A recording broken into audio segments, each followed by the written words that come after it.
Response to The Consent Argument Still Works for Antinatalism by Sophie Filia. Sophie Filia released a video on the consent argument for antinatalism. I'm going to respond to it with a couple of criticisms. In the video, Sophie Filia argues for antinatalism, the ethical view according to which bringing new sentient beings into existence is morally wrong. He does so by introducing a new definition of consent as permission for one's current state. But this definition of consent poses critical problems, making consent impossible and definitely not applicable to procreation. Also, it leads to a contradiction, because on the one hand, we cannot consent to existence, but on the other hand, we seemingly can consent to particular experiences within existence. Sophie Filia's video lacks a clear argument for antinatalism. Even if no one can consent to being born, does it mean that procreation is always wrong? And that's an open question. The concept of consent. First, let's scrutinize the concept of consent itself. Sophie Filia redefines consent as to give permission to be in the state that you are in. The crucial ramifications of this definition are 1. Permission is restricted only to the current state and current time. It's never about future or the past. 2. Permission is only about the state you are in. It's never about actions. What comes from the time constraint is that you can never get consent from someone with regard to something that will happen in the future. So, for example, as a doctor, you could never get informed consent with regard to a medical examination that you would like to perform in a couple of minutes. The most you could do is to ask whether the patient consents to be in your medical office. What comes from the state-only condition is that you can never get consent from someone with regard to something you would like to do to them or for them. You cannot get consent from your patient not only because the medical procedure would be done in the future, but also because doing something to someone is an action. But the patient can only ever consent to be in the state he is in. The patient cannot give permission for you to do anything. And most importantly, consent can never be given to anyone. You cannot give permission to anyone for your currently being in the state of sitting in a chair and reading a book, or walking in a park, or playing with a dog, or eating a sandwich. Let's say you are watching a movie. Can you give your permission to someone else for your being in the state of watching a movie? What would it even mean? Let's say that you give permission. What does it change? Nothing. Let's say that you do not give permission to anyone. What does it change? Nothing. You're still watching a movie, and any potential permission to give or withhold is irrelevant. On the other hand, if you give me permission for your being in the state of watching a movie, how does it affect me? It doesn't. If you do not give me permission for your being in the state of watching a movie, how does it affect me? It doesn't. Consent for being in a state can neither be given nor withheld or revoked. What comes from these considerations is that since you cannot get consent regarding someone's future state or the action you'd like to perform on them, you will always learn about the breach of consent after the fact. Say you pat someone on the back. During the patting, the other person is not giving permission to be in the state of being patted. Only later she can tell you that she didn't give permission to be in that state.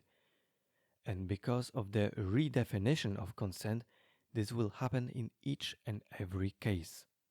Now, If you'd like to retort by saying that you can ask her before patting her on the back, then you will at best get some permission for your patting her on the back in the near future. But this permission is something entirely different from the one that the Sophiphilia's definition of consent needs. So, even if you ask, you will not get the consent that Sophiphilia has presented in the video, so it would be irrelevant. As such, this redefinition of consent makes consent useless and impossible. The consent argument. Now let's look at the argument. Sophiphilia doesn't really give us an argument. He says only, when a child is born, they are in a state that they have not given permission to. Therefore, what? What conclusions can be drawn from this assertion and how? It's unclear, especially with that unique definition of consent. I did not give permission to being alive, therefore it was bad for me to come into existence? Something like that could work, maybe, but that's not enough to establish an antinatalistic claim. Parents would have to get consent from the child to bring him into existence, but when a child is born, he is in a state that he hasn't given permission to. This, of course, doesn't work for a couple of reasons. Consent doesn't apply to actions, but only to states.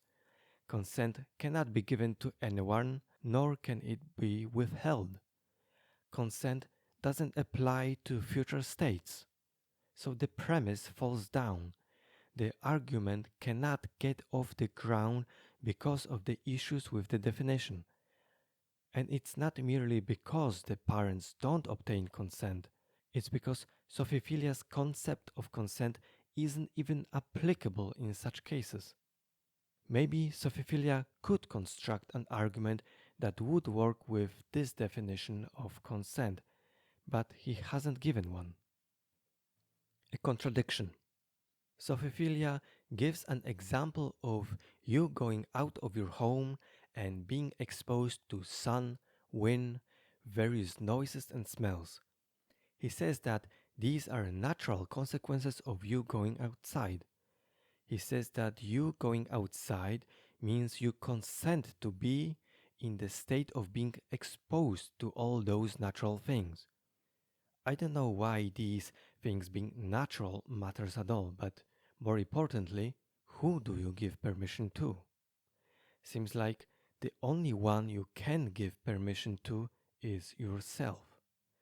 So, you are giving yourself permission to be exposed to sunlight and noises. Does it even make sense? What do you gain from giving yourself this permission? Sophiphilia said that a child never gave permission to be in a state that he's in.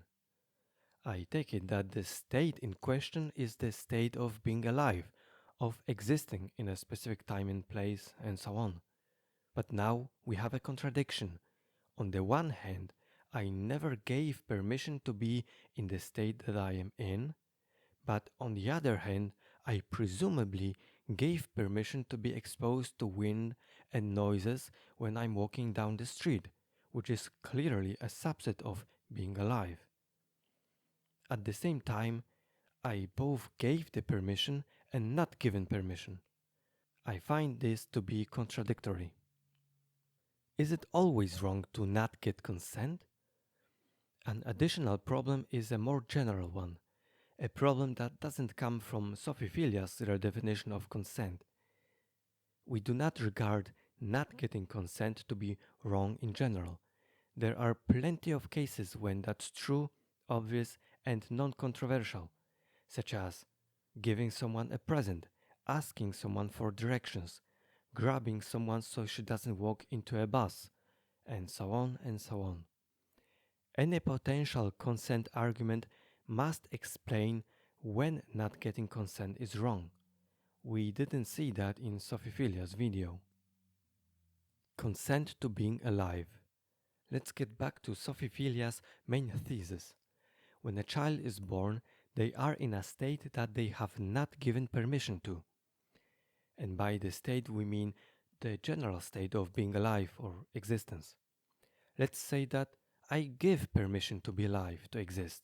What now? Does the argument crumble? Or would the claim then be that I cannot give this permission? Why? It's unclear. Conclusion. In conclusion, I find Sophophilia's redefinition of consent to be a mistake, as it makes consent impossible. The argument wasn't even given, but the main idea behind a potential argument is flaky at best. I have yet to see a coherent argument for antinatalism based on the notion of consent.